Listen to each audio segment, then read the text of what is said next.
秉持着促进社会、用智社会的精神，28号威士登珠宝伫台南市永华市政中心捐赠2台全新的航空巴士，予台南市社会局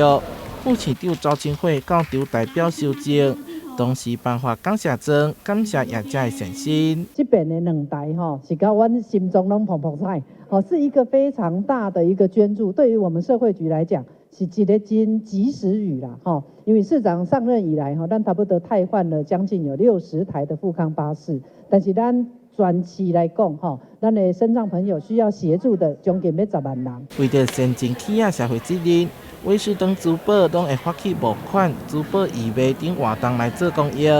这次总共募得320万，原本伫4天前计划要捐赠救护车予消防局，不过登记名额有限，最后决定改捐航空巴士。这4年来，我们举办了夹钻比赛，透过会员自由乐捐，每捐100元、300元或1000元，就可以来我们威士登时尚珠宝的门市夹钻1次。业者用轻松趣味的夹钻比赛，予消费者一点一点的累积善款做爱心。品牌伫今年也欢庆34周年，他家捐赠真优生手母，予社会局转送新创机构做使用。社会局非常感谢以外，也期盼这次捐赠会当抛砖引玉，公司协力来帮助弱势。台南新闻出版采访报道。